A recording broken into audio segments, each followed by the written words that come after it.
All right. And I'm just going to start us off here by saying welcome. Thank you for joining us. We hope that this is the first of many calls for the Worldview Intelligence community of practice.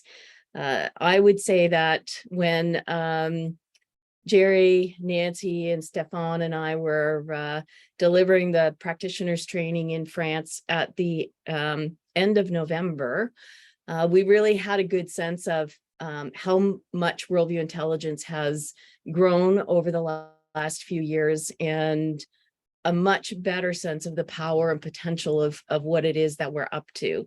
And the people who were with us in November and the people who've been journeying with us for some time, it's through your eyes and your experience that we are able to see what is now existing there.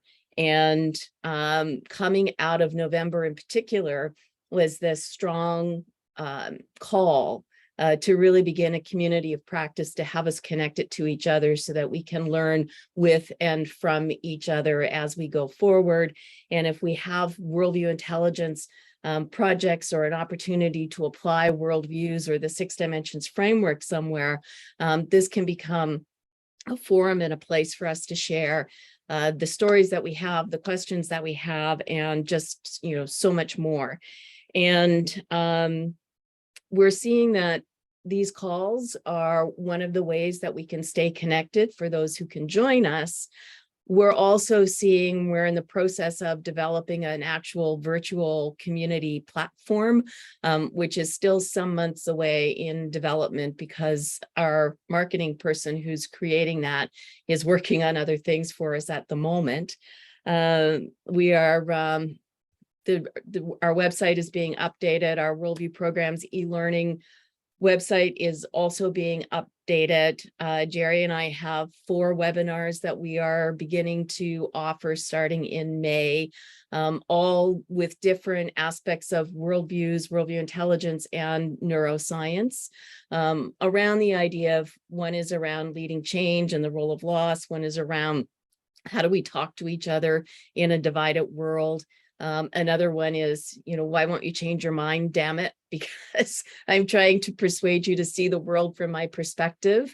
And I can't remember off the top of my head what the 4th one is just at the moment, but really looking for accessible language for people to think about worldviews and just how to use this for relationship, communication, community. And for me, this community of practice is all part of that. So one of the things, Nancy's going to lead us in a check-in here in just a moment, but one of the things that we would invite you to do is use the chat box. Put your name, where you are right now, and what has drawn you to this call, because that's not the check-in question. We have a different check-in question for you. After we do our check-in, we're going to move to the community of practice discovery. What could this be? How could this be most useful and helpful to you? And then we'll move into, for whoever has been thinking about using worldviews, worldview intelligence, where are you applying things? What are you working on? And then we'll move to a checkout. So we're scheduled for 2 hours. We may or may not go for the full 2 hours. Depends on what all you want to be sharing in this call today. So thank you again for joining us. I can't tell you how delightful it is to see each of your faces here on the screen with us, and I can't wait to hear the different things that you want to bring to this call. And also a thank you to Nancy and Stephan for continuing to co-host these spaces with me and usually with Jerry, but as you know, he's on a plane. So Nancy. Thank you, Kathy. It is indeed lovely to see this very diverse patchwork on the screen with some of you who were at the practitioners training that Kathy mentioned in late November, some of you who were at the very, very first Worldview Intelligence training in Germany in 2016. Um, and then others who are in community and network with Kathy and Jerry around Worldview Intelligence, taking an introductory course and doing work with them. So we're already looking at several networks coming together to create this community of practitioners, and it's beautiful. But let's start out then with hearing from everybody. We all know the beauty of the check-in, and what we'd love to hear from you is, what are your latest insights on Worldview Intelligence? And that can be anything. Just how is it recently impacted on you, and had you going, oh yeah, Worldview Intelligence? So what is I'll put it in the chat box. What are your latest insights on Worldview Intelligence? And the talking piece is in the center, and we have time for about 2.5 minutes per person.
Well, I'm happy to start.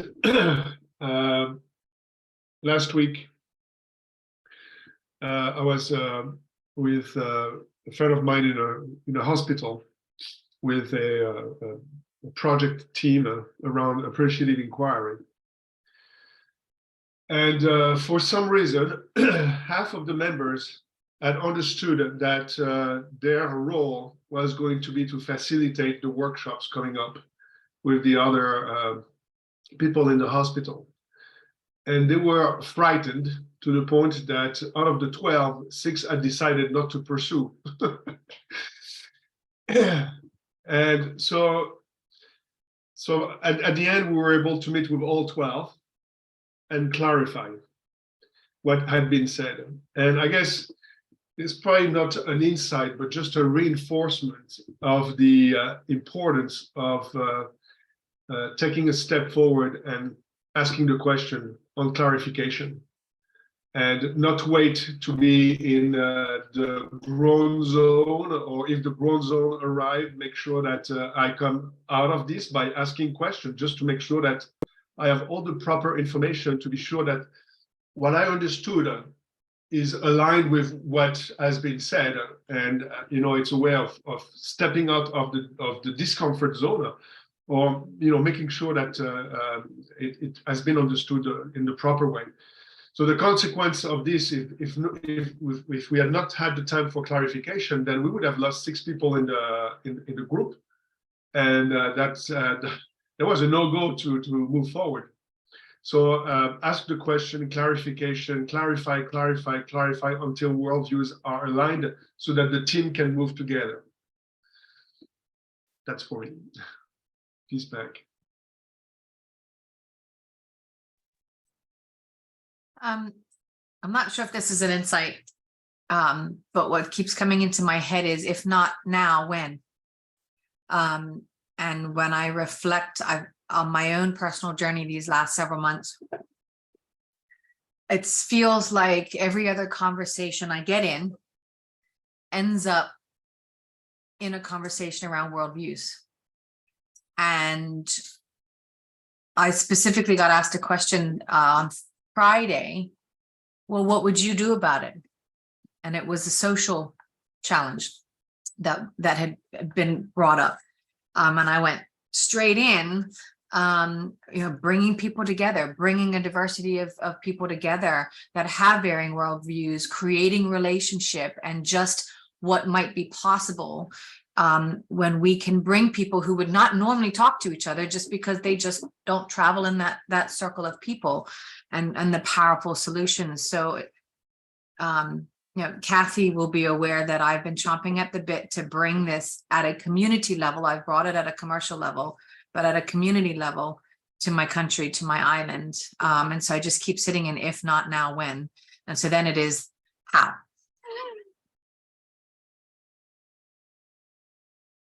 He's back.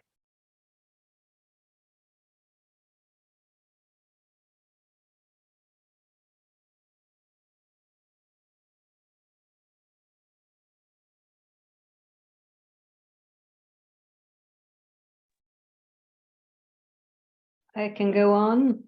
What the main thing I thought about when you asked the question is what we are living in France right now, with enormous conflicts on a social level about the retirement and what age, and a lot of conflicts. And I think for me, it's also a question of worldviews, because the issue haven't really been discussed, and people are just they are very sure about that they are right and the others are wrong, and I thought that if more people with the worldviews perspective went into that we might come out with a solution, but we are not really on that road at the moment. Peace back. Okay, thank you, Christina. I'll take the piece because the resonance with my check-in is so there. Some of you will remember, or some of you know Audrey James, who was also at the very first Worldview Intelligence training in Germany in 2016, where Kathy and Jerry had broken into this stuff, but weren't anywhere near where they are today. So it was still very new. And we were all kind of putting our heads together to see what is this where Kathy and Jerry had brought it, and what could it be? And Audrey was a great contributor to those 4 days we had together. And Audrey just yesterday posted on LinkedIn an invitation to, especially to the government and the syndicat, the unions, to bring in facilitators to mediate the conversation. And I mean, she didn't mention worldviews, but it had worldviews written all over it. In other words, how can we step in and bring around conversations that make a difference and that matter, so that at least you can speak beyond where you've spoken so far, because all they've done at this point is knocked heads. And I thought, this is amazing. And I reposted her. In fact, she's inviting all of us that are facilitators to like her post, to repost it, to talk to facilitators about this. And it's really an invitation to facilitators to come together, and an invitation to Elisabeth Borne to listen to this and to turn around and do something around mediation, so that these two opposing worldviews, I mean, she doesn't mention this, but it was so obvious. And that's what really came through to me, is it really is all over the place. It just hasn't been labeled here as such. Very powerful piece. Peace back. Well, I can say something to that too, because when you ask the question, one of the keywords for me that comes up with Worldview Intelligence is omnipresence. I mean, it's just there always.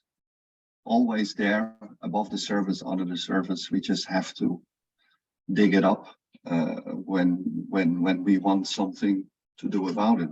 But it is there. We cannot deny it. The framework is so huge that almost every aspect of a conversation is related to worldview intelligence, and that can be small, it can be big. But if I look at myself and my own development, I was an SAP expert for 20-something years, and I tried to get rid of my stamp on my front head here that says SAP, and it took me 5 years. And finally, when people ask me, they say, "So what do you do?" I say, "Oh, I do a lot of things." I said, oh, really? I said, well, yeah. Still, I'm writing, I'm mind mapping my second book. I'm a coach consultant for individuals. I just started 2 months ago at an NGO coach consulting position as a change lead consultant in a big transformation. I mean, I'm preparing a retreat in Ireland at the moment. So that's what I do. Yeah, but what do you do? I said, well, that's what I do. So, I mean, talking about worldview intelligence, I mean, maybe we expect that from younger people, maybe also from people like myself, but people are not aware of this yet. You can only do one job, and you should do that the entire year and then the entire life. And you cannot change, especially not when you're 50-something years old, radically change your career and start all over again and do other things. And this is how I still need to explain for myself and to others that yes, all those things are possible as long as we're willing to investigate, as long as we're, willing to create. I mean, and keep being curious about yourself and about others, and that's it. And more specifically for me, Worldview Intelligence, I had it 2 weeks ago at this NGO where they hired 12 people for this transformational project. And I think it's a similar example as Stephan said. There was 12 people. They were all senior managers, but they were actually, in terms of my worldview, my old worldview of SAP implementations, they were key users. They were just, these are the people that are going to build a solution, the transformational into this NGO, but they needed people to do that for them. But they were hired to do it. But they have been 10, 12 years already senior managers. They had those titles and they were managing a lot of things. And now they also wanted to manage. But for the first time, they actually need to dig in the processes. They need to talk to people. They need to give themselves in a very different way. Although their title is still senior manager, they getting for sure well paid for it, I imagine, but somehow they do not understand that they have to do the work, because now they're suddenly part of a project and they were never in projects before. They were always in a line organization. So also here, I find that after a lot of clarity was given to them, look, your job description, you see those lines? So this is what this means. Oh, okay, but we understood. And each line by line by line, we had to get through their role descriptions again to actually make them aware of what they signed up for. Because they simply did not know what a project was. They only know what a line organization was. So inside organizations, I guess there's where I'm operating now. That's partly there is a lot to do still as well. I'd like to share one thing about a book I'm currently reading that basically says that sharing worldviews make us happy and live longer. That's the Good Life book from the Harvard team that is conducting the longest longitudinal study about happiness. And basically that's what it says: creating relationship, sharing worldviews, being able to really and genuinely listen to others' worldviews and creating relationship based on that make us happy. And it makes us stay in good health for a longer time. So it's so simple, so straightforward, so basic, but that's one recipe for happiness. And I like that recipe. I'll bid on that if I may. Last week, I took a worldview bath. I was with a team, so the headquarters are in 2 different countries. We were in a 3rd country, which is connected to a 4th country. And so the people I was talking to had at least 2 different languages, oftentimes 3, because English is the common language, even though none of these companies are in an English-speaking country. And so I say I took a worldview bath because whoever you're talking to is most likely different from who you are. doesn't live in the same place, doesn't speak the same language at home, doesn't have a contract with the same company, because you have those two companies together. And so it was very humbling, because those people navigate among worldviews the moment they step into the office. And it was really great, because it means that you cannot take anything for granted in the way you speak to people, what you talk about, how you talk about it. And I thought it was going to be a wonderful project, talking with these people about one topic, but with so many different worldviews. It's going to be a lot of fun and a lot of joy and a lot of happiness, I'm sure. So Lorraine, let me take the piece, just to explain that actually since the last few months, I take worldview showers nearly every day.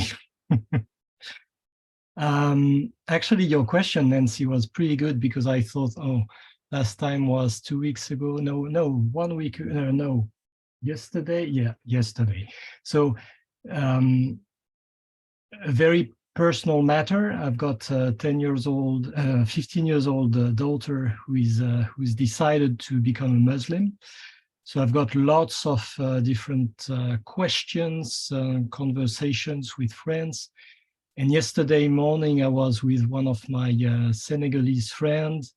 She's a woman, and we had a very, very long talk about different views of practicing this religion, but also of practicing practices in life. And it's a little bit like, each time it's a little bit like being shaked in some kind of waves, in the ocean. So you become moved away from the seashore, and it's not that that nice, but it's not that it makes you become greater in the way you think about people. But that was the last time, actually, yesterday morning. Peace on the center.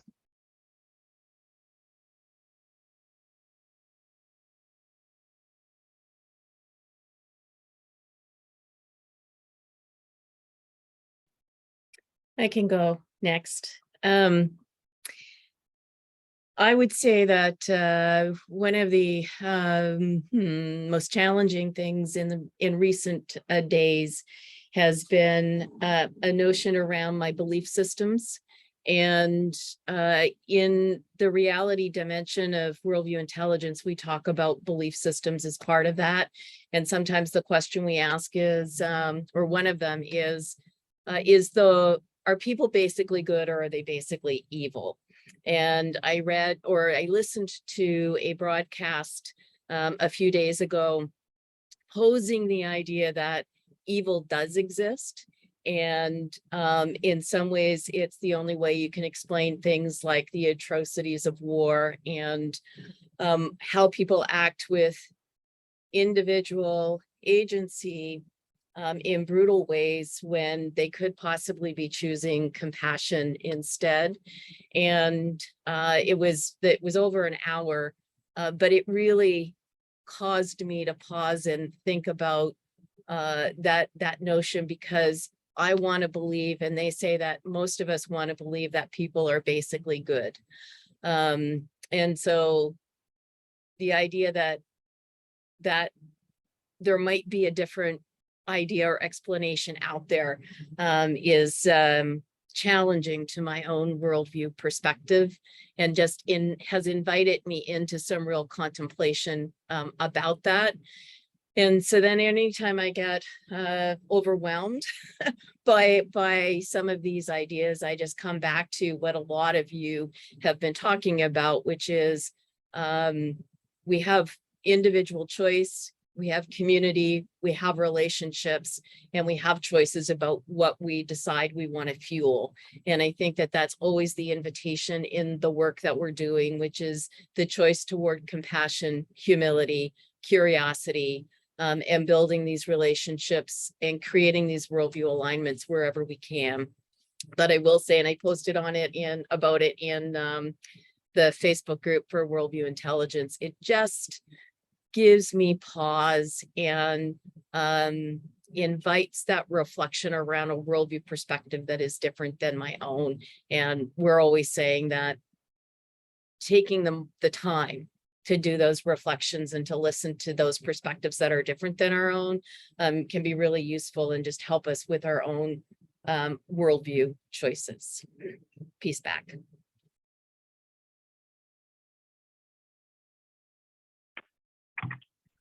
I'll take the piece, and I'll take the piece PEACE as well. A lot of things from what you said have resonated with me.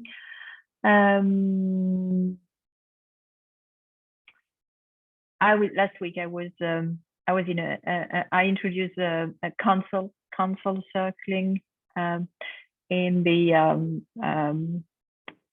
home where my father is terminating his life, because there was a conflict between the supporting care team and my mother, and I felt it was necessary to actually bring some how do you say, energy, positive energy around this, and some justness, rightness, I don't know how to call that. And I can yes, I can say that the fact that we had a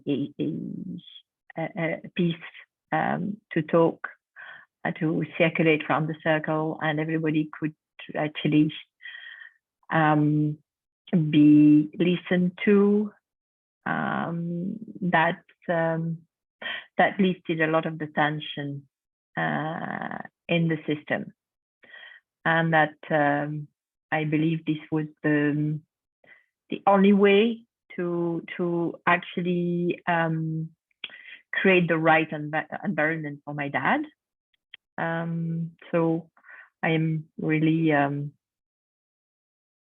I'm really pleased that I could be there and contain that space. Another thing that came to me, which happened a few weeks ago when I was facilitating a program for women in a public in a ministry in Morocco, and the leader who introduced the workshop actually put his worldview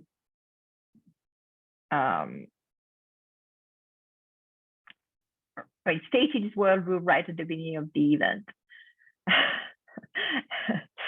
and that put a circle, that put a barrier actually, and everybody was feeling stifled in that worldview.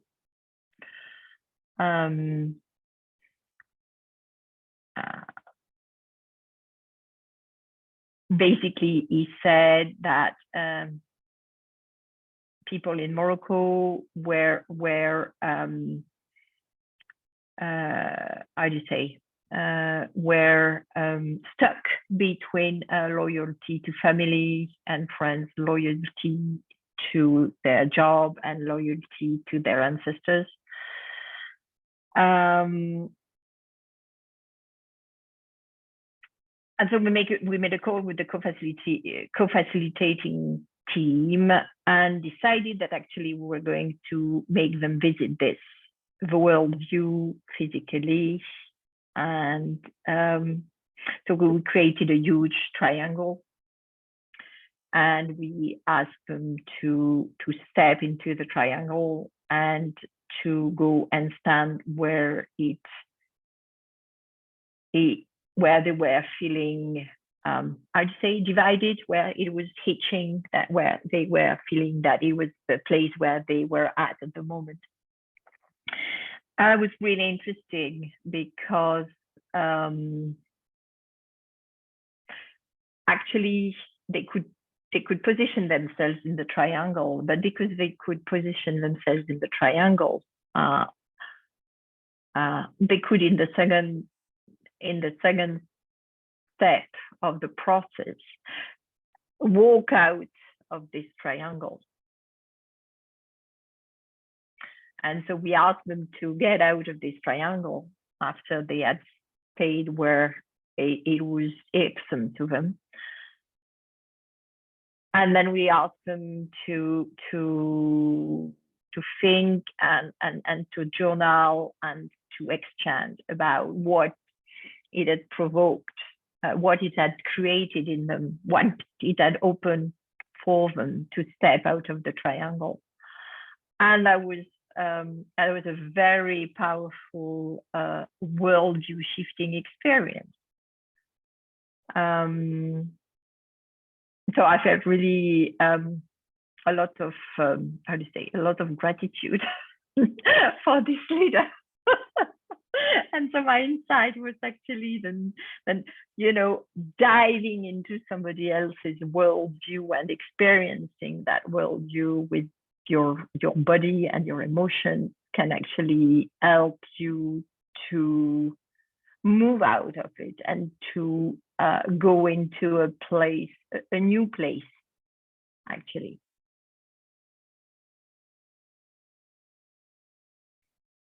I've not been able to do this with the EPAD medical team yet, but I'm not giving up. Maybe that's the next step. Thank you.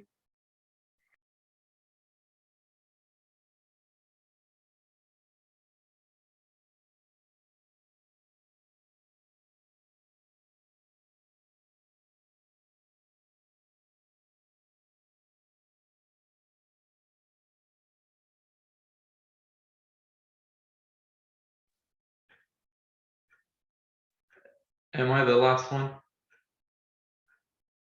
No, you're the second to last one, Fanar. All right, I'll go next. Good morning, good afternoon. I'm not sure where everybody is based out, but I saw a few places. So I'm based here out of Houston and originally from Europe. And for me, this program has been very insightful for various reasons. But I'll just highlight a recent experience where I think, it continues to highlight the importance of being patient, calm, and always listening. And that is to say that, I heard some very touching experiences lately from many of you guys. Two realizations that I've had, and Kathy probably remember this because I got to know Kathy as I became a father for the first time. And so now 2.5, 3 years later, you get to see how your life is changing through their development. And so you think you know the world until you have an experience that is different. Then you say, well, maybe I didn't know the world. But why do we have to wait till that time to appreciate the world as it is? It's because we're so inundated with information that is not actually factual or biased, maybe, or whatever.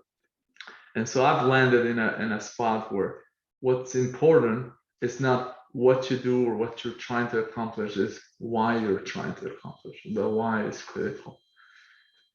And in that why, it may be for religious benefits or intention, or maybe something for self-fulfillment and contentment. I heard the word happiness. I've read several things lately where happiness is always fleeting, it's temporary, something that you get 5-10 minutes, maybe it lasts a day. The bigger, the more important thing to seek is contentment. And so if you actually look at the world in balance, and I wrote this in the comments, it seems that things are going the negative side of things. And then the next day you wake up and you hear a lot more positive things. The world will continue.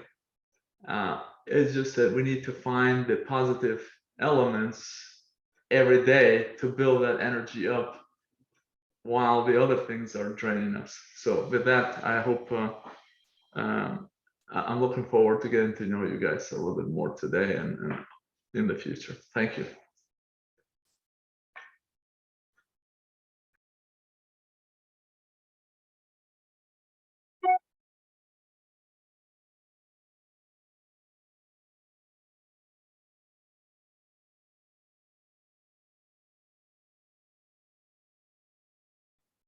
Colleen, do you want to add something to the check-in on where you've seen? I can. Yeah. I can. So I'm Colleen, I'm from Paris, and my last Worldview experience was last week.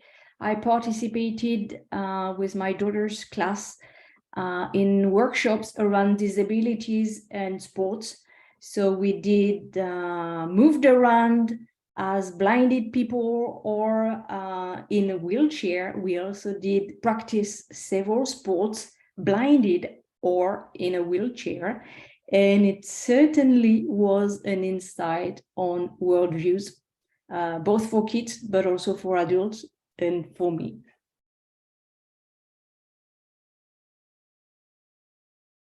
Wonderful. Thank you, Colleen. Thank you, everyone. And as I was hearing your stories and what the insights have been, I thought this is a community of practitioners, and this is on a small basis what we're intending here, and bringing us together so that we can really have this this blend of stories and what to do and ahas and magic that that our realization and our ahas are bringing to our life. And with that, I'm passing the talking piece to Stephan. Thank you, Nancy. As we're designing this call with Nancy, Kathy, and Jerry, we thought that it would be nice to have a part where we could hear from all of us on what needs we have for this community of practice. So the next part is going to be with two questions. I'm going to do one question, and then I will propose the second one, and we'll just go around as we just did for the check-in. And the first question, well, that we would like to put in the center and hear from all of you is around the community of practice, and it is, how can this community of practice be helpful to its members?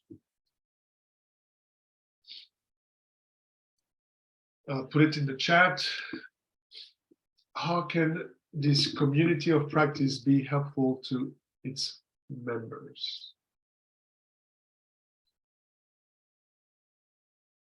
So we have about 20-25 minutes for this. So given the number we are, I'd say probably a couple minutes per person. So peace at the center. For me, it is two things, I think.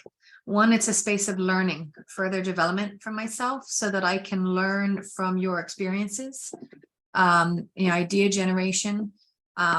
What I have found with Worldview is, because it has so many applications, until I have experienced it being applied in a certain way, I can't necessarily see how it can be applied. And so every time I have had the opportunity to do a new session, a new workshop with Kathy and or Jerry, it always has been a new application. And now I'm like, okay, aha, right, I got this, and now I can talk about it and I can explain it. So it's that, and it's as much that as just the ability to come together with a group of people who, there's diversity here, but I believe, and I could be wrong, that there is also a like-mindedness in terms of who we want to be for the people, the communities, the clients that we work with. And I always come away from any worldview experience just feeling lighter, in a more positive space, and being able to see new and different things. Peace back. Sorry. I build on what you've just said, Kerry. I think what I would find useful is that there is a space for sharing, I would say, stories on how we have experienced using Worldview Intelligence in certain contexts, and it can be various contexts. So that would be nice to share, because it can also give us ideas on how to use it more. But that would be a first way to answer your question, Stephan. And the second would be to have a repository of very tangible things, like the material we've been using in a workshop. It could be the slides, it could be the handouts, it could be very practical stuff that we could share and then reuse and adapt for our own practices. I would say a forum. I have a request from a client. How would you handle that and support each other by trying to find the most appropriate approach to enter a given request? And the last and fourth one is maybe not relating directly to the question, Stephan, but it's and I don't know, Kathy, if there is something being currently developed on that, is having a kind of digital tool to help a group of people qualify their worldviews and get a direct way to have a view on how the different worldviews are in a given group. Well, it's still very unclear yet, but I just visualize something that would help rapidly visualize worldviews in a given group. I give the piece back. Just a quick note to say, I'll talk about that after we hear from everybody and kind of the challenge that we're facing in trying to imagine such a thing. But it's on the it's in the vision for what we might offer. But I will talk about it more later. Okay, thank you, Kathy.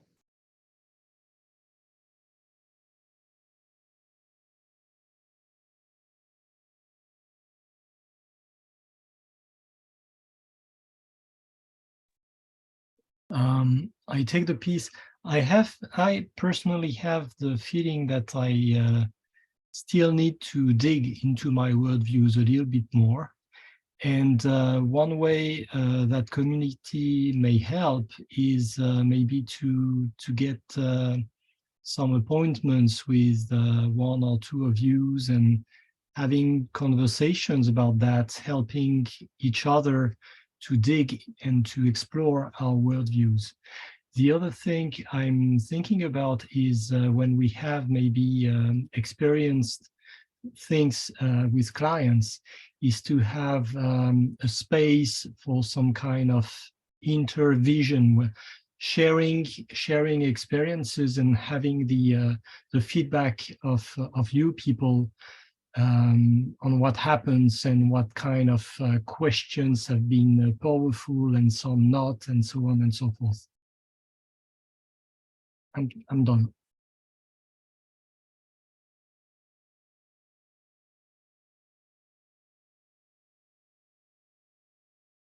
From my viewpoint, I was quite aligned with what Fabien said about a forum where we can exchange around the worldviews and exchange ideas around that, and also a SharePoint or any repository where we can exchange the documentation.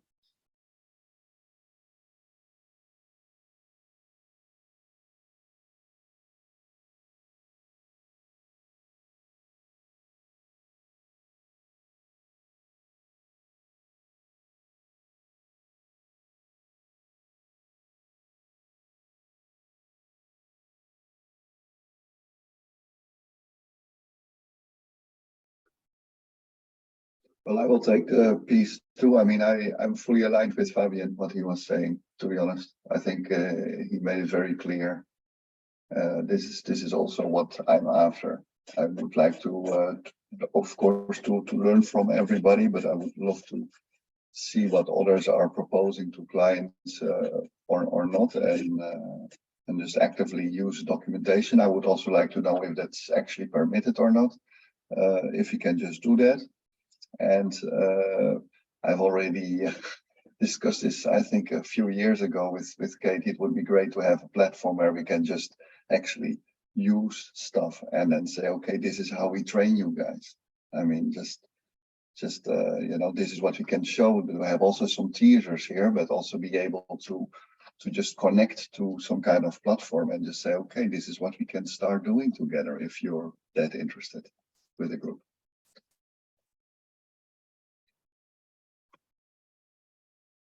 I give the piece back, sorry.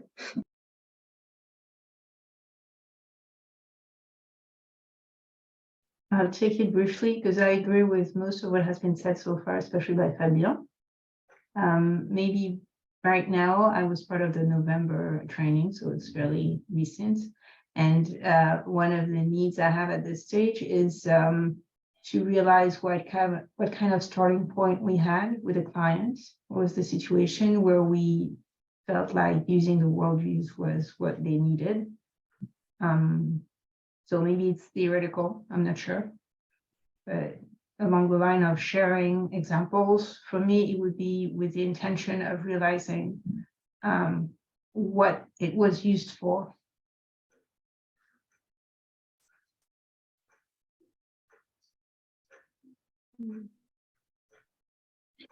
I'm happy to go next. I echo everything that has been said, and to build on what Bertrand said about exploring our own worldviews. To me, it's a must, because we can certainly facilitate workshops and you know, engage people in a process and so on to explore their worldviews. But I also think that in parallel, I'll speak for me. I think I'm in a continuum of exploration of worldview, and with sometimes situations where I feel that I am triggered. So I think it's not only a question of how do I help others with their worldviews, but it's also how do I develop my own worldview intelligence. So first, good for me, and then also good for the people that I will be facilitating, helping with their worldview. So one of the ideas that I had in the space where we would share the tools, the practices, and so on, maybe there could be also a space that we feed with you know, practices that we come across, and all of a sudden say, wow, this is great for exploring, practicing, what's the word, taming our own worldviews, helping us with the triggers and so on. I think that would be that could be a nice addition as well. Peace back. I'll go. It's really amazing how things are released and awakened in listening to what's coming forth here. And what came forth for me is have a space where we can, it's not only professionals or people that have done this before, but it is also, you mentioned yourself, Bob, that, you know, you want to dig into your own worldviews first and maybe your own practice on worldview intelligence first. And I love the idea of, we say, picking people up at the bus stop wherever they are, and to have a community of practitioners, some of whom aren't yet practitioners, but that can really sometimes ask the powerful questions because they're not thrown into it too much. I love this idea of a big diversity of practitioners and experience. And then I just keep thinking of that African proverb that no one really knows where it started, that alone I go faster, but together we go further. And just knowing that sharing stories and having this platform where we can share tools and ideas and activities is going to move us ahead further and faster than if we're working all by ourselves. Peace back. And I can take the piece. because I'm kind of in the diversity here, because I'm not a consultant, not even internal consultant. So what would be useful for me is to really get into the framework of thinking, because that's what I need on a daily basis, to have this framework in my head and be able to, when I talk to people in my organization, which is the French Agency for the Ecological Transition. So we are on important issues and lots of worldviews, what people should do and not do, and what to eat and how to drive and not drive. And there are a lot of worldviews, and I'd like to be able to use that in my work without even saying what I'm doing. So for me, it's really a question of learning more. And I think through your cases, I would learn. And of course, when I have got something to put back, I'll also do that. And I think I need to start as well personally by reading things. I mean, my learning is depending on me, and of course, not only the platform. Peace back. I just wanted to pick up on something here, Christina, which is this notion of the ability to work with Worldview Intelligence without necessarily having to say, I'm working with Worldview Intelligence. And I think that in a lot of environments can become a really important way to create those kinds of conversations and connections that we want to. Long time ago, when we first started this work, someone had asked me what's different about Worldviews and Worldview Intelligence compared to Crucial Conversations or some other framework like that. And my answer at the time, and it's still true, still feels true to me, is that just one person who knows about worldviews can change the nature of a conversation, even if the person they're talking to doesn't, because we enter that conversation differently. So I just wanted to appreciate what you just put into this space, Christina. And I echo that. That actually has been one of my learnings over time, is not going out when someone is seeking a solution, whether formal or otherwise, going in, pushing worldview, and I've got this curriculum. Oh, you need help with X? I can help you with that. And worldview doesn't come up until potentially we're in the planning space. That I've applied that to all the art of hosting techniques, everything. You're coming to me because you trust me to be able to provide something, to assist in some way, to facilitate in some way, to bring people together in some way, to solve for something. I got you. And then I call it kind of the sneaky, because then I can sneak it in, because when you start talking about worldview intelligence, people go, oh, that's a bit too warm and fuzzy for what we're talking about. So yeah, definitely that lands with what you said.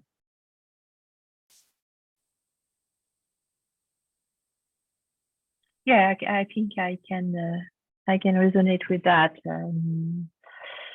I would say I was surprised when I heard the term worldview practitioner. I shouldn't be. And for me that raises a question. This is my belief, so this is my worldview, that when we act as facilitators, as coach, we are gathering people in a space where whatever happens, there will be different worldviews, and we are helping, supporting them to move forward, to create an intention, and then move together. And that in turn, and this is again my worldview, infers that we work on worldviews all the time. And And therefore, being a worldview practitioner, I'm not really sure where we set the you know, the what the definition is. And for me, the community that we would like to create is probably more inclusive. And I join Nancy's inner vision there, more inclusive and much bigger than the sum of the people who have been following you, Kathy and Jerry and Nancy and Stephan, and we could welcome people who are actually interested in sharing ways of getting people in the not knowing space and helping us to get also in the not knowing space, to be conscious of our worldviews and thereby deciding mindfully to set them aside and step in the not knowing. So for me, that supporting the community would include, all of these aspects that have been talked to before, including, supporting our own development, sharing practices, sharing resources, sharing support, welcoming diversity, and being of service to the different members whenever they need the community support for whatever. That's it for me.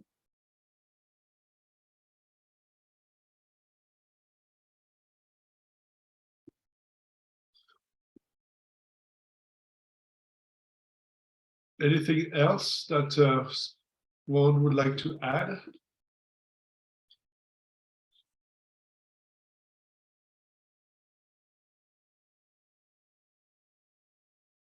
I would just like to add, there are a lot of us here that know art of hosting and know the fourfold practice. And this is the fourth fold of co-creating, coming together and co-creating to be able to go further. And also the whole act of donner, recevoir, giving and receiving. I see that also, those also as big pluses for a community of practice. Peace back. Thank you, Nancy. Well, to continue with this exploration, with a wink of the eye to Bertrand, the next question is, what are the essentials for you in a community of practice? The soil needed to support and nurture this community of practice. What would our soil need to support and nurture this community of practice?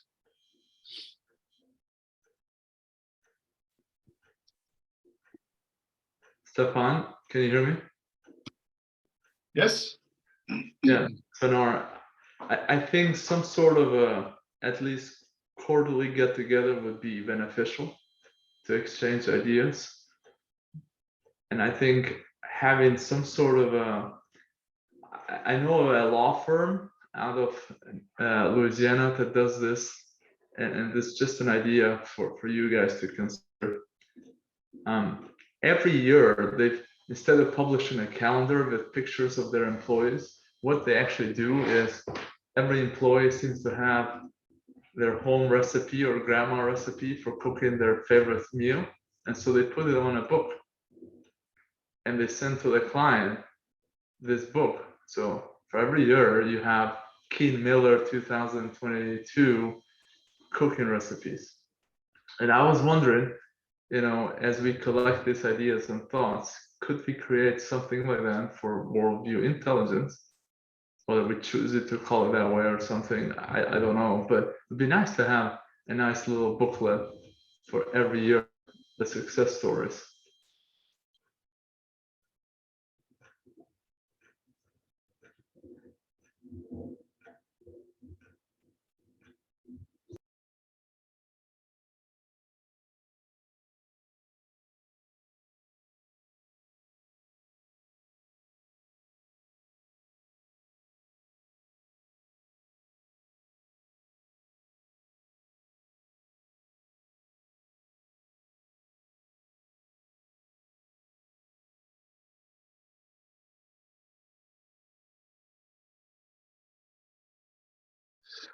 I'll go next. I think for me, from the experience that I have with other communities, what seems to be working well is rhythm and force.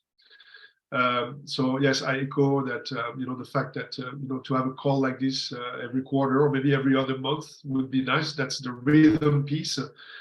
And maybe once a year, maybe a bit of a larger gathering, or with more time, maybe a full day or a couple days. I think that would probably be helpful for this community of practice. And just building on that, Stephan, if I may, sorry to interject again, but what I've seen some of these communities and experiences that they have, I don't want to call it an annual retreat, but every so often they have a retreat where they get together. And so that may be something worth considering.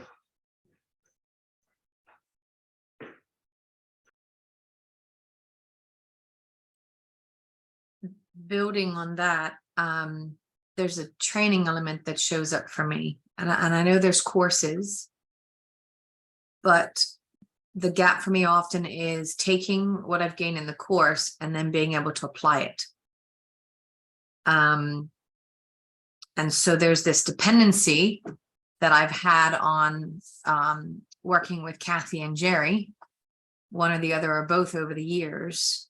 And they're only one person and Worldview is growing, or there are only two people, sorry, and Worldview is growing. And so it's something to help bridge the gap between the gaining of the theoretical knowledge and then the putting it into practice in different solution scenarios.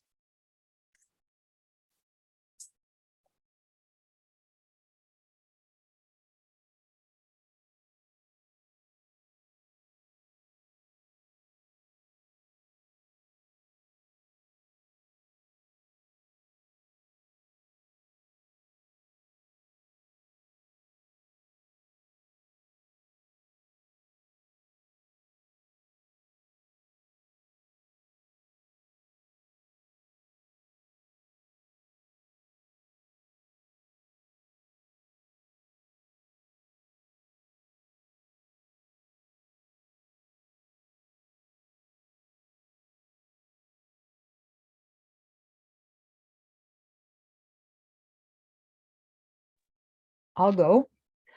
What I would love to see, what I would really want to see, is some form of participatory leadership where the holding of this community of practice doesn't rest on one person, that we either take turns or that we come up with some format that someone isn't too laden down with having to keep this going.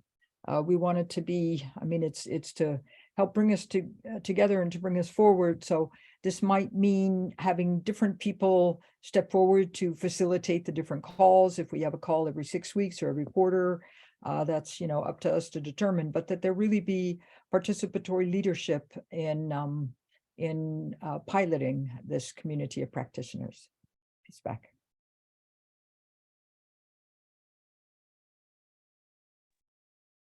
To build on that, Nancy, I would also love to be part of these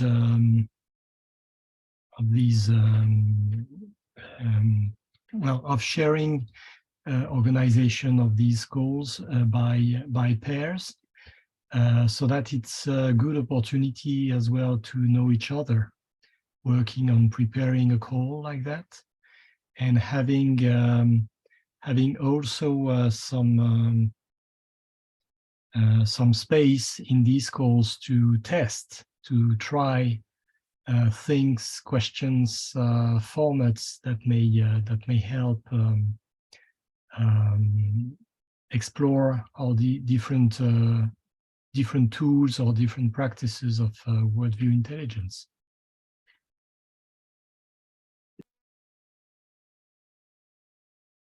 And thanks, Bertrand, because you reminded me of something that I wanted to say and forgot to.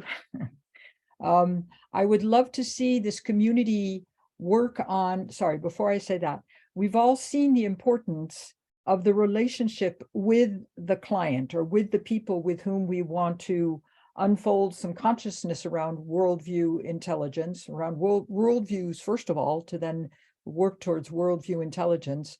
And I would love this community to have opportunities where it's simply the agenda is to get to know one another and to do some sharing, just sharing of who we are, maybe play the 2 truths, 1 lie game, or the wicked question game, do something so that we, and you reminded me of that, Bertrand, when you said, you know, if we come together in pairs to facilitate the call, it would be an opportunity to get to know the other person that you're facilitating the call with.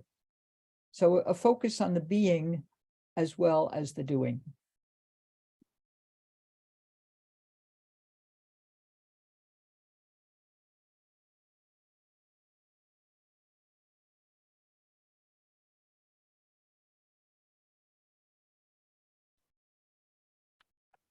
I don't know if this is a good point just to share in some of the things that I've been hearing sort of before we move on to what are people doing, but just kind of reflect back the different ideas that are showing up here around potential community of practice. So first of all, I love the ideas that have come forward, because a lot of these are things that Jerry or I, or with Nancy and Stephan, we've begun to talk about. What could a community of practice look like? And I think that one is you've echoed back some of the ideas, and then you've expanded on some of the things that we talked about as well. So definitely, I would see that we would do these virtual meetups at some rhythm that makes sense to us. And one of the questions and the possibilities is, what is the purpose of the various meetings? And it doesn't always have to be the same, clearly. So some of it could be a little bit like this, exploring what we want this group to be. There could be opportunities around sharing specific application ideas, or doing this intervision where we can get feedback. It could be this, let's get on a call and just get to know who all is in this community of practice on an individual basis. I 100% echo the let's find ourselves into a rhythm of other people co-hosting different calls. And it could be that they decide what they want the purpose to be, or we could, you know, however we want to do that. I don't know yet, but this idea that there's a rhythm and that there's a purpose, which varies from call to call, to me resonates for me. One of the things, as I mentioned at the beginning of this call, that is in development, although it will be a few months away and it always takes longer than I want it to, is this virtual platform.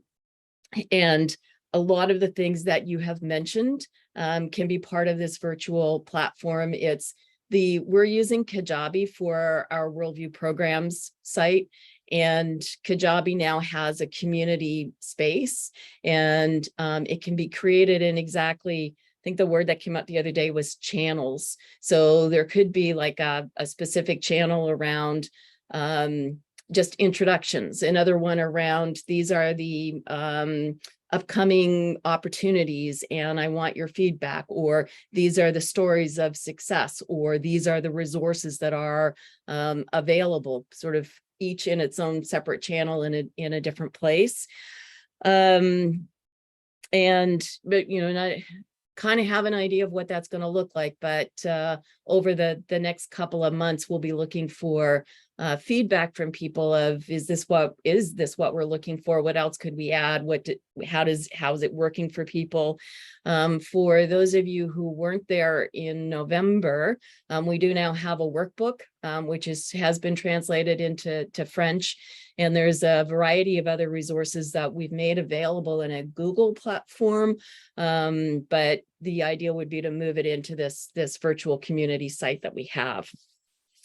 One of the things that I'm hearing is a desire for both a practitioner space where people who are actively incorporating this into their work can continue skill development, continue worldview intelligence, personal development, that kind of thing. But there's also a desire or an interest in some kind of more general space where anybody could join. And part of the question in my mind at the moment is that this community space that we're creating where people would have some level of awareness, or is it there's already a Facebook Worldview Intelligence group and a LinkedIn Worldview Intelligence page, and maybe those kinds of more general conversations happen there.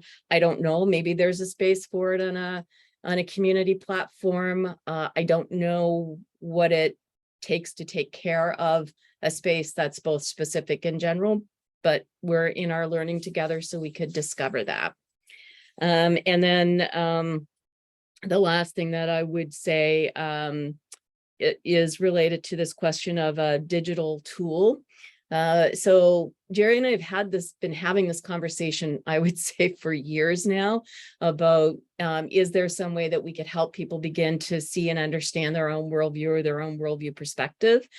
And we have a colleague in Europe who has a Worldviews forum, and she's created such a tool. It is largely around climate and climate change and the environment and worldview perspectives related to that. And one of the challenges I have with her tool, well, I find it interesting, and we've both done it, is that even the naming of worldview perspectives carries some assumptions and possible value judgments around how you name those things. So that's one thing around how do we create a tool that tries to not have value judgments associated with what your worldview is. And the other is how you really create an assessment that does give you an accurate reflection. So we're constantly on the lookout for that. We've been creating other assessments lately. We have one that we just created. We're about to publish a free resource on interruption versus disruption, how you know what you're in a change response, you can plan for it. So we've created a little assessment tool where you can decide, you can figure out, are we in a minor change that requires maybe little or no effort? Are we in a major change so that it requires transformation? Or there's a couple of other matrices, 2 other boxes there. So we have that. We will soon have a leading change assessment for assessing change readiness. And these things are all really different from what is my personal worldview and how do I know? So if there's anyone who has a particular forte or interest in experimenting with that, we're certainly open to what that could look like, because we also see that it would be hugely valuable. But we're still kind of trying to get our head around what that could look like, but totally open to that conversation. So I think those are kind of the snippets that I've been picking up so far. I will take themes and patterns from this conversation and add it to an email that goes out to not just you, but all of the other people who are interested in the community of practice so far, along with the video when we're done. And totally interactive, totally collaborative, completely open to your perspectives and your feedback and your input at whatever stage we are in the development of this community of practice and more. So I'll stop there for now. And Nancy or Stephan, you might have some ideas, or any of you might have some questions as well. Well, I want to say we haven't heard from everybody on this question of the tree and what needs to go. What do you see that needs to go in the soil? And I'm just wondering, this came up for me in listening to Kathy. Do we want to, I mean, this is not a yes and no, it's an open-ended question, even though it sounds closed-ended. Do we want to end up with a charter when we step into things and start co-creating this community of practice? Do we want a charter or with basic principles and what's the other word I'm looking for? that really defines who we are as a community. So that's not a question for an answer right now, but a question to walk away with. Peace back.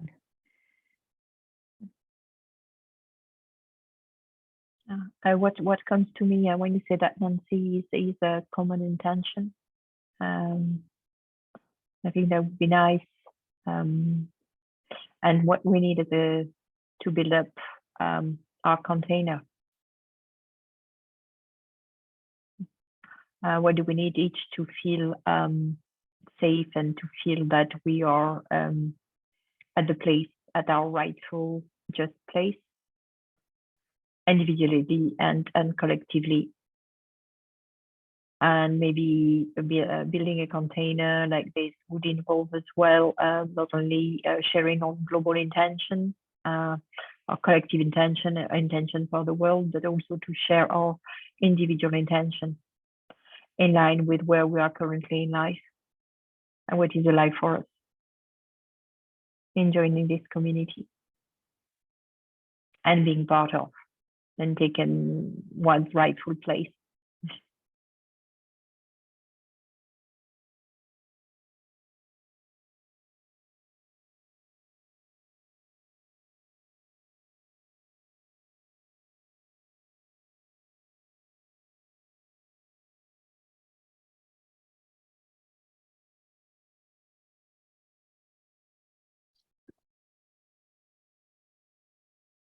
Anyone else would like to add something before we move on?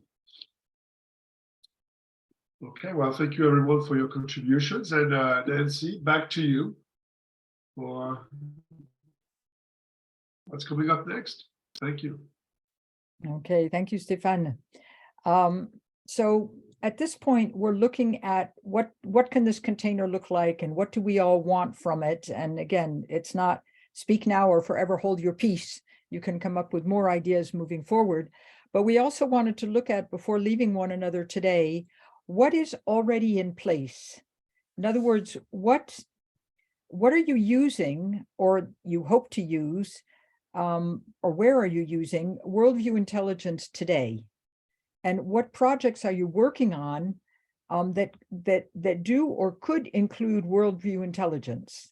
So this is for those of us that aren't yet there, and that may be the case for you, Bob. You were saying, I need to dig some more before I can actually unfold and conduct any workshops on this. But it's to kind of hear from those of you that are doing this so we can put some meat on the bones. And so other people can go, okay, there really is reason for a community of practitioners. Wow, I want to hear more about what Carrie is doing there in Barbados. Is that right, Carrie? I know it's one of those beautiful islands. Bermuda. Okay, right, Bermuda. So this is an opportunity to hear from those of you who are already, I want to say, unfolding and conducting Worldview Intelligence workshops, or are planning on and already have something that you can talk about for the rest of us. So why don't, again, the piece in the middle, and this is to hear about the meat that's already on the bones of the community that is being formed. Peace back.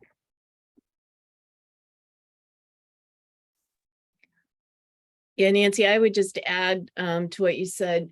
Even if you have ideas you're just thinking about, you haven't actually planned it yet into a workshop or a program, but you're even thinking about it. Absolutely. That's exactly what I was about to say. I have an idea of using Worldview Intelligence at a large retail organization, and that's the name of the client is ADO, and they own, for those of you located in Europe, they own Leroy Merlin and other retail brands. And I'm helping a team to actually form and be more effective as a team. And that team is composed of people with very different worldviews, because it's composed of both people who are originally from the stores, the brick and mortar stores, and from new recruits coming from Amazon and other online retailers. And they can and they are trying to form a team with such different worldviews, and they are somehow struggling. We went through the MBTI for people to better understand others, and we've undergone a series of different things over the last 2 years, and we have an opportunity in the next June to do an on-site, to have an event with the 120 participants or members from that team.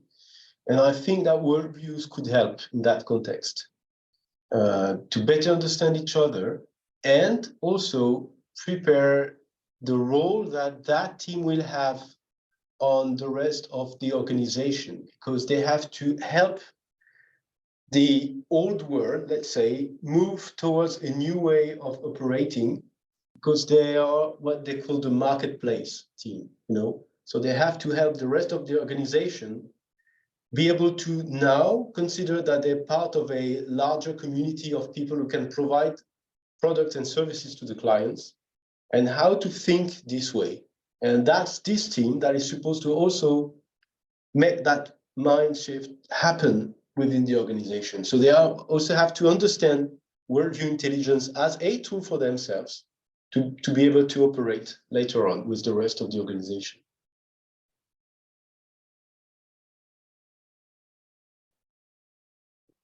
So my dream, and let's make it a vision, a bit more concrete.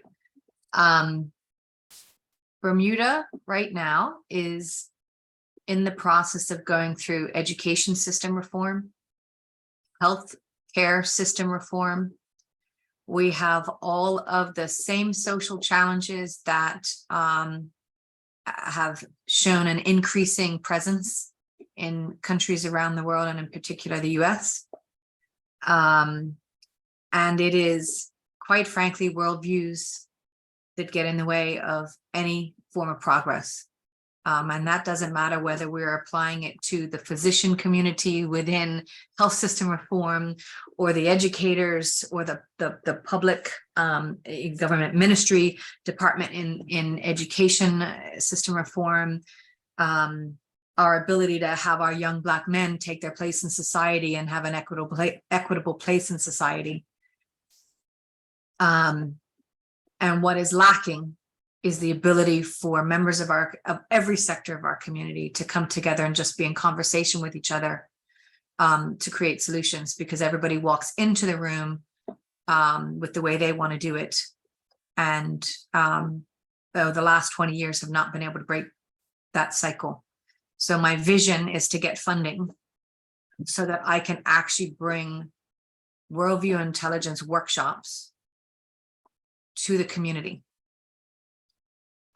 to regular everyday members of the community, and then some very specifically focused and targeted workshops for those who are trying to move and create transformation, whether that is at a grassroots level or at a government private sector level.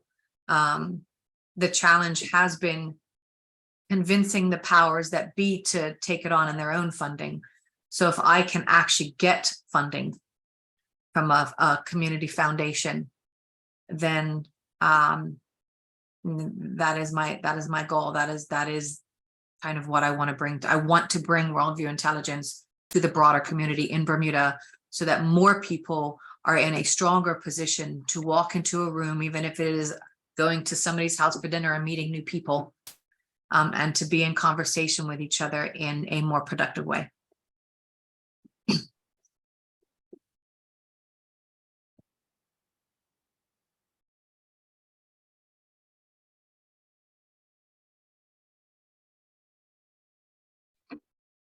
I will take the piece. I mean, I have been part of a coaching community now for a couple of years, 2 years to be precise, and I have been promoting Worldview Intelligence to actually apply that within just general coaching, but specifically as well for managing teams.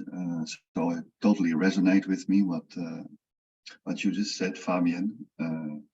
And people it doesn't resonate all the time with people when I started to talk about a framework, but the moment this framework starts to fall in really a present and a past and a future and values and qualities, then suddenly people start to see the light. And as coaches, we have been trained as well to ask questions a lot. So I think in particular, they were very interested in start to use that. And I see where things start to work well.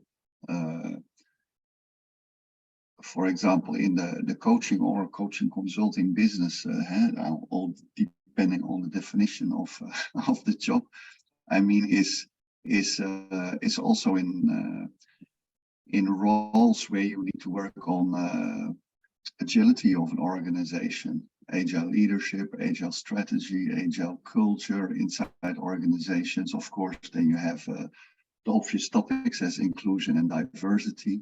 I mean, talking about inclusion, talking about diversity, we talk about worldview intelligence, talking about agile culture, agile strategy. In fact, it's all the same thing. It's all related to become proactive, to share responsibilities, to co-create. And how can you really do that?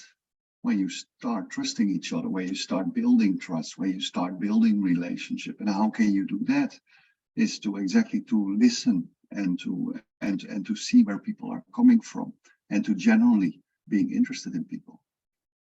So yeah, in my work at the moment, I use parts of Worldview Intelligence already, although I never have presented it as such, apart from me being part of this coaching network where I said, hey, you should look at those websites. This is what it is. Sometimes I share some material with these coaches as well, to where they can actually see the framework, and that also the working of the brains, they find it rather interesting, because some traditional coaching is also relating to psychology, of course. And so yeah, I think there's plenty of little bits and pieces where we can fully integrate Worldview Intelligence one way or another, as a consultant, as a coach, as an employee, as a manager of a team. It doesn't really matter. That's why I said at the beginning, Worldview Intelligence, it's omnipresent, it's always there, but it's up to us to actually recognize it and see if we can use part of this framework in order to get the clarity that we need in order to move around certain obstacles, or to actually resolve the obstacle altogether. So that is in my new way of working, I would say. This is what I try to do, yeah, more and more, and of course also just in my private life it works. In professional life could also very well work just in my private life. I have different cultures inside my family, and do exactly the same thing. I really try to be sensitive to that, and I can see that people in the workplace, it doesn't matter whether it's a private company or an NGO or just inside the coaching business, everybody is struggling with the same thing.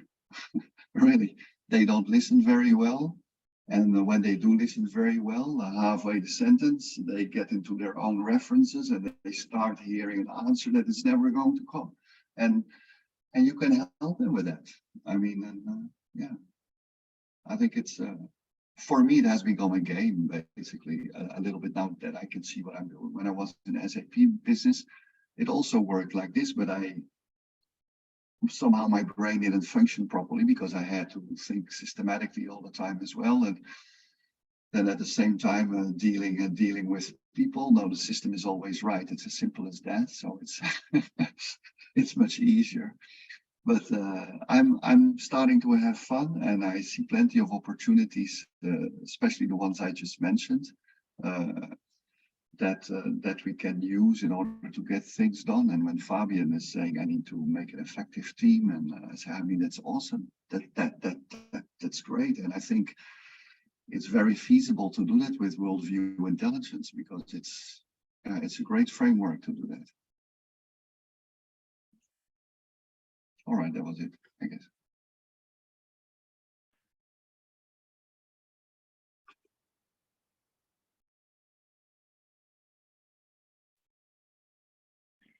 Thank you, Floris. What you said just resonates a lot with me. Again, this year, a lot of work on diversity is coming my way. I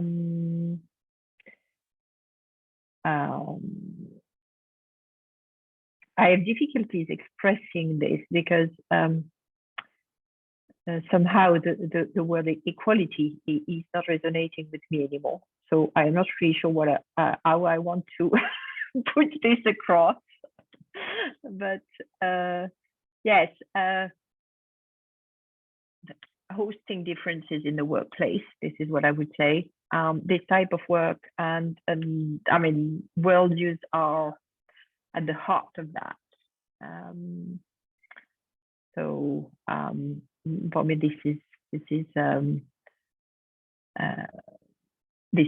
you know, the right place to use it in my current, you know, in my current life.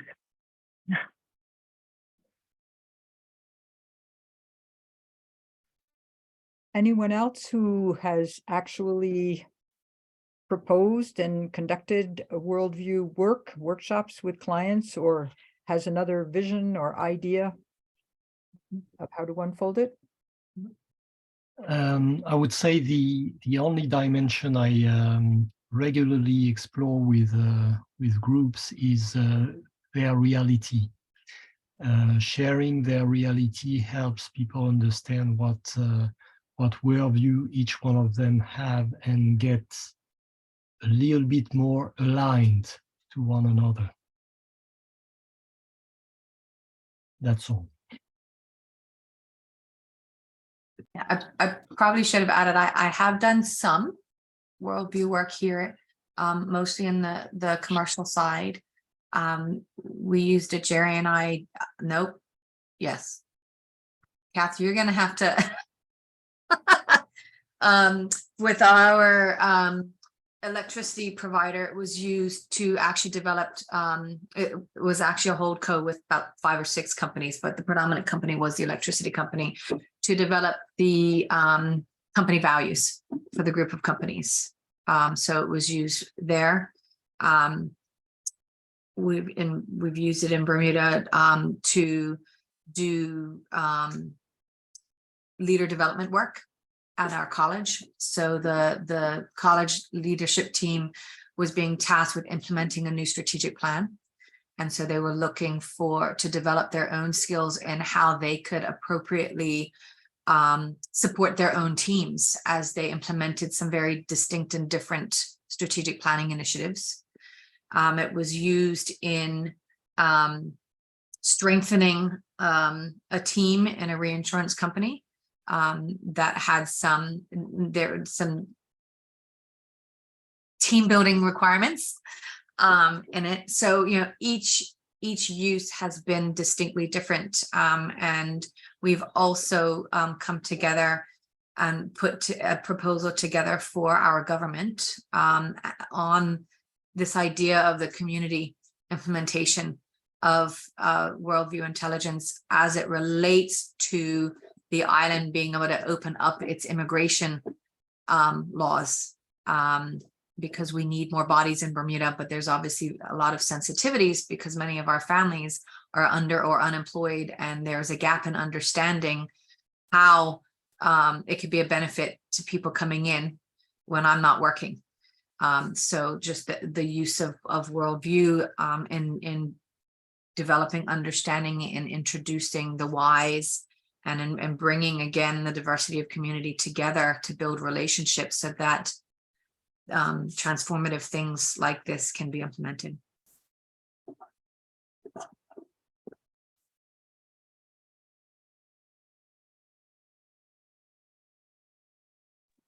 Well, for those of you who ever feel called to organize an art of hosting or art of participatory leadership, Stephan and I have, in the last 2 iterations of AOPL, we have brought in Worldview Intelligence, and it really impacted. I mean, people went into the library and picked up Kathy and Jerry's book, and So we're building on that and wanting to do more, but it definitely has its place among methodologies and practices for cracking into collective intelligence and opening up dialogue, bringing dialogue beyond stuck places.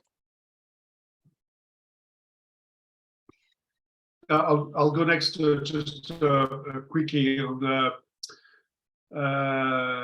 As I said earlier, I'm working in the hospitals with a community of practice that comes from appreciative inquiry, and I would love to develop some kind of a training or a proposal to introduce worldview intelligence in the hospitals, because everyone there wants to look after the patients and are coming with excellent, good intention, but they come with very different worldviews and very different ways of looking at, what is a hospital and what is the right way to look after the patient. How do you balance cost, human resources, and so on? And that creates enormous tension. And at some point, I think it would be great to come up with some kind of a proposal on how to have these hospitals using worldview intelligence. He's back. So thank you for all of the ways you're thinking about worldview intelligence. I just wanted to offer a couple of things here. So one is everything that we've built so far, we've built through experimentation, flexibility, practice, asking the question of how could we, how might we apply worldview intelligence or some or all of the 6 dimensions to the work that we're doing.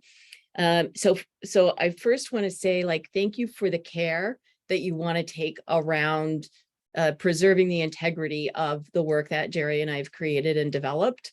And then I want to say it was developed through this experimentation, through the imaginings. And so I want to give you permission to do that for yourselves. Experiment, play with it.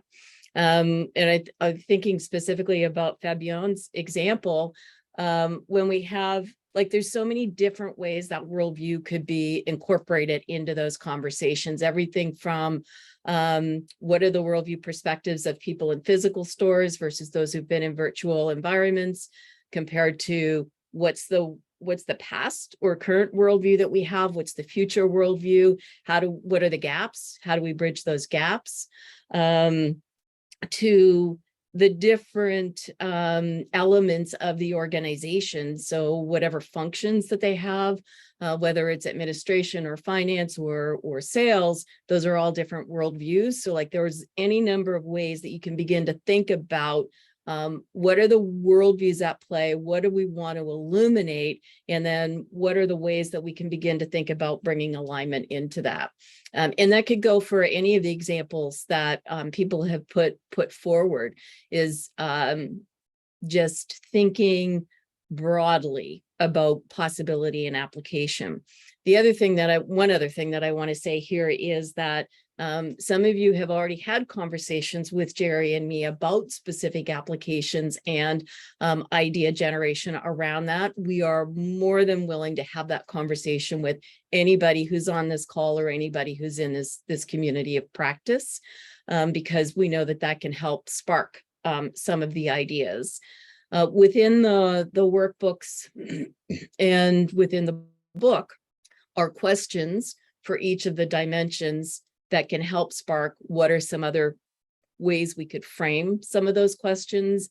And it could well be that when we think about the virtual community site, maybe that's one of the categories or channels that shows up there, is what are the questions that we're using to invite some of these worldview explorations. Jerry and I have been at this for a decade now, which is hard to believe. It was so illuminating to look at 2016 in Europe versus 2022 in Europe and just really see how much the work of Worldview Intelligence has advanced through client application and through thinking about what is the what is the online presence that we want to be creating? And so we've really, over the last couple of years, thank you, COVID, been thinking about how to do that and what the resources are that are available. And it's really clear that for Worldview Intelligence to go to its own next natural evolution, it needs all of you to be thinking about it and applying it and bringing it to life in ways where we can see the connections that are made, the outcomes that we're able to achieve using Worldview Intelligence, and just some of the ways that people can begin to see other perspectives and value them, as opposed to seeing them as something that they need to disagree with or argue about, or get in the way of wherever an organization or a team or a community wants to go. So so reach out, ask us questions. Even before, not quite sure, I was going to say even before we get this virtual site up and running, I'm not quite sure best ways to communicate some of these things until we have that site up and running, because none of us really needs a whole bunch more emails in our inboxes.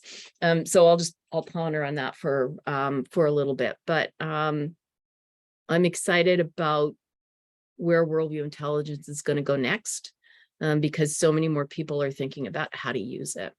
And I'll stop there. Other than to say, Jerry's landed in Toronto, so he's one step closer to getting here to Nova Scotia. Okay, well, listen, Kathy, don't stop there, because I'm handing you the talking piece to take us through a checkout.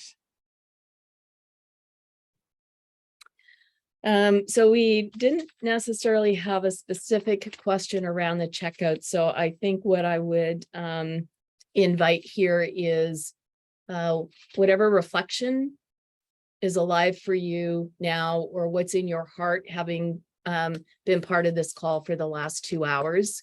And, mine really is just this. My heart is deeply touched by you having enough interest and curiosity to show up here for 2 hours, beyond all of the ways that you're already thinking about using Worldview Intelligence, or the ways that it's captured your imagination and intention. So what's in your heart? What reflection do you have to offer now at the end of our 2-hour call?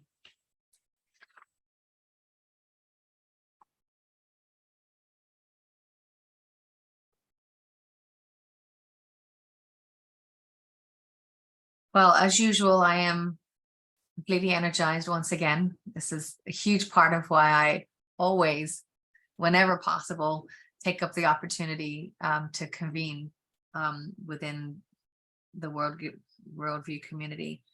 But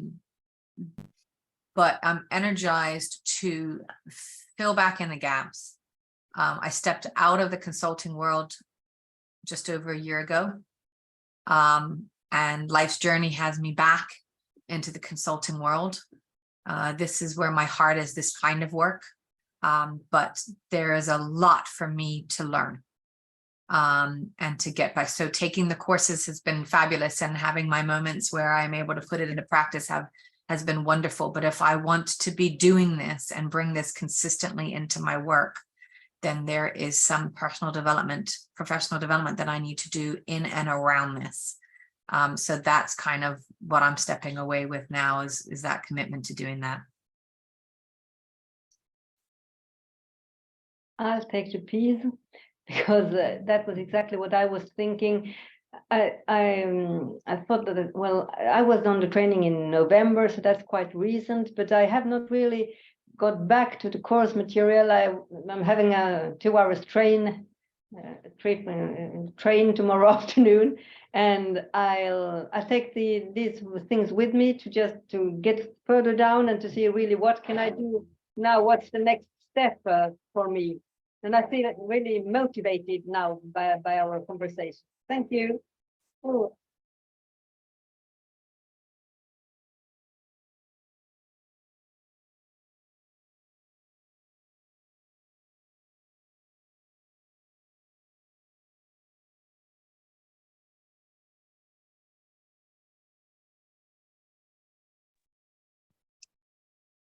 I leave the session with more clarity on how to handle my session in next June. So that was, I mean, it was a nice way to think about it.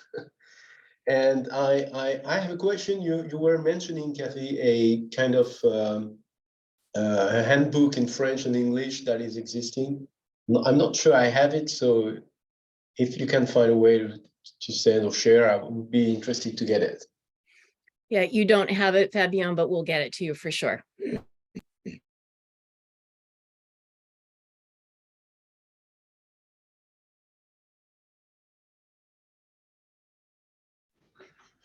I'll say the piece. I think I'm leaving with a lot of questions because I'm someone who wants things to go fast.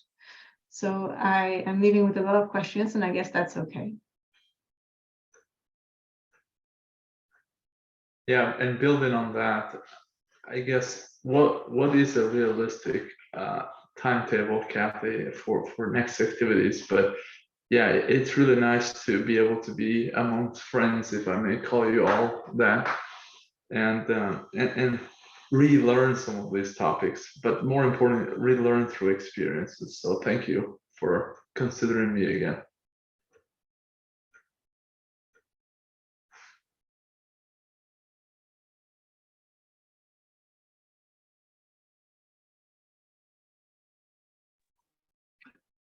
I guess I just want to say thanks for the invite, Katie. I mean, I've been here. I mean, we have been talking about it for a very long time, and I remember in 2018 when we met that it looked like it was very hard to imagine for people how to use this type of framework, and it was very theoretical, and I always had a feeling that.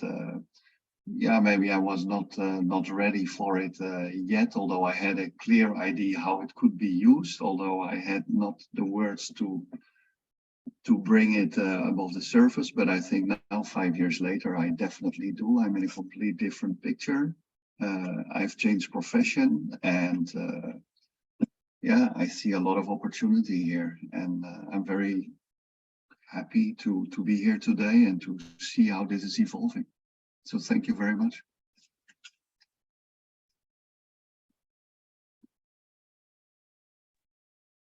I'm quite excited in the perspective of discovering some of you that I don't really know yet, and discovering and sharing also some practices. So this perspective of sharing, well, resonates to me. And thank you for this call. It was a nice time to talk. Peace on the center.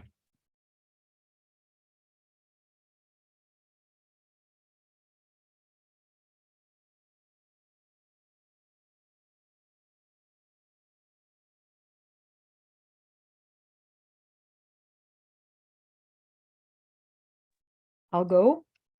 I was really pleased to see some new faces. There are two of you here that I didn't know before, and I'm always happy to be in a new assembly with people that I'm not familiar with. Like Kathy, very touched to see that you all in the middle of an afternoon on a Monday, taking 2 hours for this. And I really feel confident. We don't know what our next step is indeed, but we'll be proposing with what has come in. I've taken a lot of notes, and with what has come in, we're going to put our heads together on what we can propose to you. Because remember, participatory leadership, so we'll be suggesting things, but we will be suggesting some next step moving forward on the frequency of calls and the topic of upcoming calls, etc. And what is also really strong in my heart is I love not only talking through and with our worldviews, which we do all the time, but talking about them.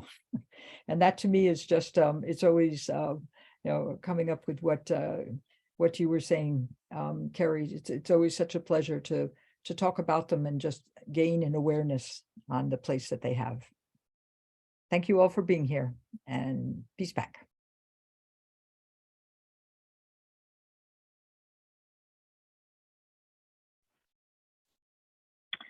The word that has come up for me, I was there during all the call, during the whole call, was generosity and heart. I don't know whether it exists in English or not, but heartfulness. And anyway, I'm very happy and enthusiastic about the setting up, the building up, the birth, whatever, of this community and getting to know new people as well, like people I don't know. So thank you very much.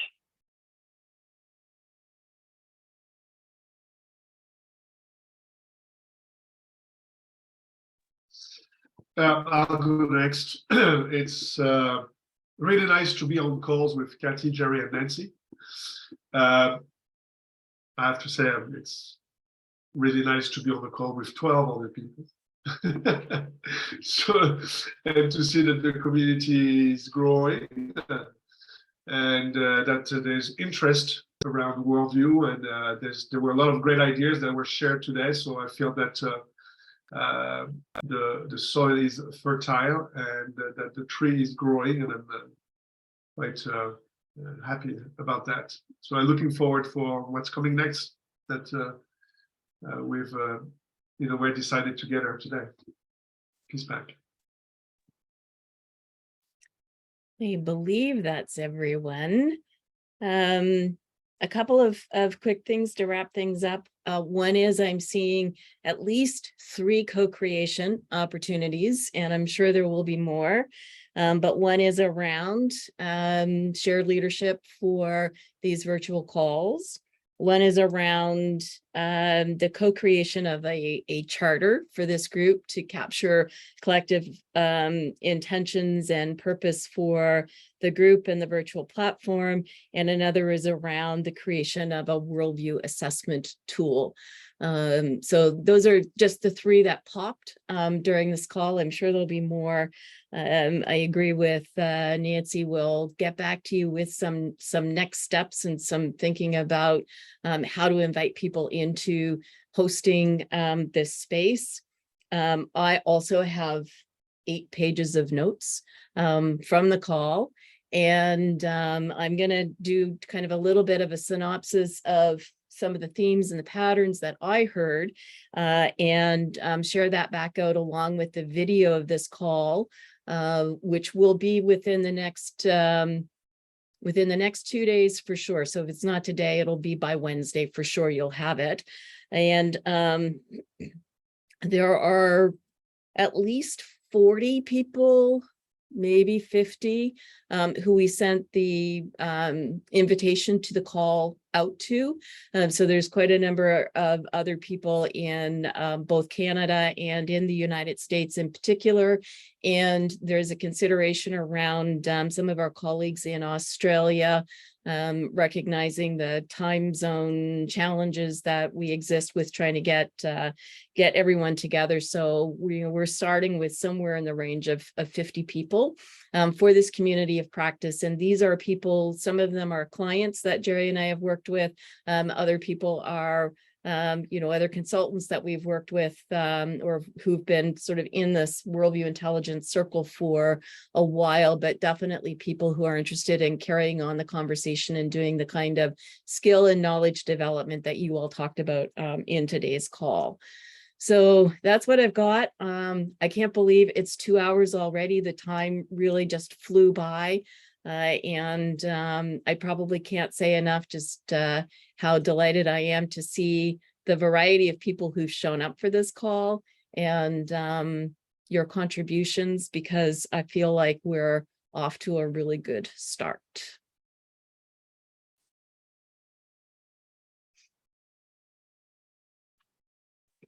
Thank you very much. Thank you all. Thank you all. Enjoy the rest of your day. Bye. Thank you. Bye, everyone. Now. Bye. Bye-bye. Ciao, ciao. Bye, everyone. Bye. Good to meet you and see you again. Yeah.